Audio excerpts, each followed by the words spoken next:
ಕಾರ್ಯಕ್ರಮಕ್ಕೆ ಸ್ವಾಗತ. ನಾನು Madhusudan.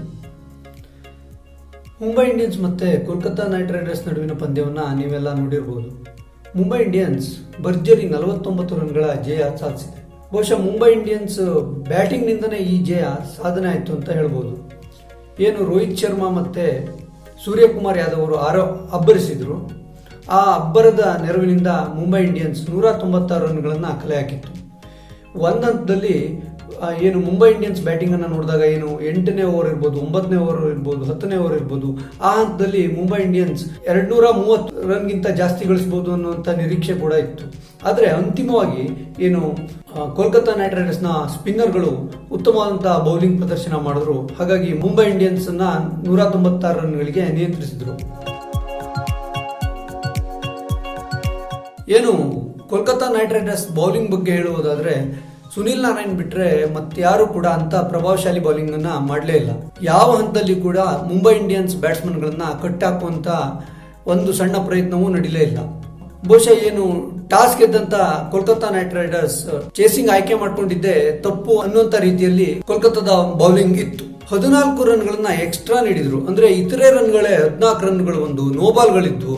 Kolkata Knight Riders batting ಬಗ್ಗೆ ಹೇಳೋದಾದ್ರೆ, ಬ್ಯಾಟಿಂಗ್ ಸಂಪೂರ್ಣ ವಿಫಲ ಆಗಿತ್ತು. ಯಾವ ಹಂತದಲ್ಲಿ ಕೂಡ ಮುಂಬೈ ಇಂಡಿಯನ್ಸ್ ಮೇಲೆ ಸವಾರಿ ಮಾಡುವಂತ ಒಂದು ಸಣ್ಣ ಲಕ್ಷಣವೂ ಕಾಣಲೇ ಇಲ್ಲ.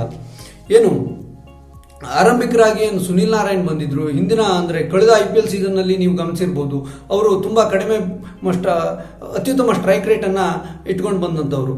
ಕಡಿಮೆ ಬಾಲ್ನಲ್ಲಿ ಹೆಚ್ಚಿನ ರನ್ ಗಳಿಸ್ತಿದ್ರು. ಆದರೆ ಇವತ್ತು ಸಂಪೂರ್ಣ ವಿಫಲರಾಗಿದ್ರು. ಮುಂಬೈ ಇಂಡಿಯನ್ಸ್ ಬೌಲರ್ಗಳು ಅವರಿಗೆ ಬ್ಯಾಟ್ ಬೀಸಲಿಕ್ಕೆ ಅವಕಾಶವನ್ನೇ ಕೊಡಲಿಲ್ಲ. ನಾಯಕ ದಿನೇಶ್ ಕಾರ್ತಿಕ್ ಮತ್ತು ರಾಣಾ ಅವರ ನಡುವಿನ ಪಾರ್ಟ್ನರ್ಶಿಪ್ ಬೆಳೀತಾ ಇದೆ ಅನ್ನುವಂಥ ಸಂದರ್ಭದಲ್ಲಿ ವಿಕೆಟ್ ಬಿತ್ತು. ಹಾಗಾಗಿ ಕೋಲ್ಕತ್ತಾ ನೈಟ್ ರೈಡರ್ಸ್ ಯಾವ ಹಂತದಲ್ಲಿ ಕೂಡ ಮುಂಬೈ ಇಂಡಿಯನ್ಸ್ಗೆ ಟಕ್ಕರ್ ನೀಡಲಿಕ್ಕೆ ಸಾಧ್ಯನೇ ಆಗಲಿಲ್ಲ. ಇನ್ನು ಆಂಡ್ರೂ ರಸಲ್ ಏನಿದ್ದಾರೆ, ಅವರು ಕಳೆದ IPLನಲ್ಲಿ ಏನು RCB ವಿರುದ್ಧ ಅಬ್ಬರಿಸಿದ್ರು. 13 ಎಸೆತದಲ್ಲಿ 48 ರನ್ಗಳನ್ನ ಗಳಿಸಿದ್ರು. ರಸಲ್ನಿಂದ ರಸಲ್ ಮೇನಿಯಾ ಆಗ್ಬೋದು ಅನ್ನುವಂಥ ನಿರೀಕ್ಷೆ ಕೂಡ ಇತ್ತು. ಆದರೆ ರಸಲ್ ಕೂಡ ವಿಫಲರಾದರು. ಒಂದೇ ಒಂದು 6 ಅನ್ನ ಬಾರಿಸಲಿಕ್ಕೆ ರಸಲ್ ಬಳಿ ಸಾಧ್ಯ ಆಗಲಿಲ್ಲ. ಅಂತಿಮವಾಗಿ ಏನು ಪ್ಯಾಟ್ ಕಮಿನ್ಸ್ ಬ್ಯಾಟಿಂಗ್ ಬಂದಾಗ ಬಹುಶಃ ಹತ್ತತ್ರ ಓವರ್ಗೆ 20 ರನ್ಗಳ ಎವರೇಜ್ ಬೇಕಾಗಿತ್ತು.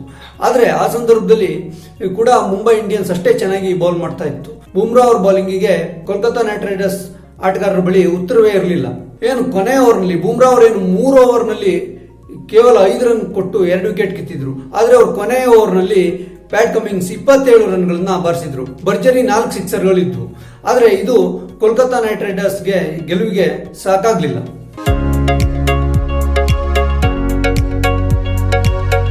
ಬಹುಶಃ ಮ್ಯಾಚ್ ಟರ್ನಿಂಗ್ ಪಾಯಿಂಟ್ ಅಂತ ಹೇಳೋದಾದ್ರೆ ಇವತ್ತು ಏನು ಬುಮ್ರಾ ಅವರ ಬೌಲಿಂಗ್ ಅಂತಾನೆ ಹೇಳ್ಬೋದು. ಕೋಲ್ಕತ್ತಾ ಆಟಗಾರರಿಗೆ ಯಾವ ಸಂದರ್ಭದಲ್ಲಿಯೂ ಹೆಚ್ಚಿನ ರನ್ ಗಳಿಸಲಿಕ್ಕೆ ಅವಕಾಶ ಮಾಡಿಕೊಡದಂತ ಬುಮ್ರಾ ಅತ್ಯುತ್ತಮವಾದ ಯಾರ್ಕ್ಗಳನ್ನು ಎಸೆದ್ರು. ಹಾಗಾಗಿ ಮುಂಬೈ ಇಂಡಿಯನ್ಸ್ ಬೌಲಿಂಗ್ ಮತ್ತೆ ಬ್ಯಾಟಿಂಗ್ ಎರಡರಲ್ಲೂ ಕೂಡ ಉತ್ತಮ ಪ್ರದರ್ಶನವನ್ನು ನೀಡಿ 49 ರನ್ಗಳ ಜಯ ಸಾಧಿಸಿತು. IPL ಮಟ್ಟಿಗೆ ಹೇಳೋದಾದ್ರೆ ಈ ಬಾರಿ ಸೀಸನ್ ನಲ್ಲಿ ಅತಿ ದೊಡ್ಡ ಜಯ ಅಂತಾನೆ ಹೇಳ್ಬೋದು.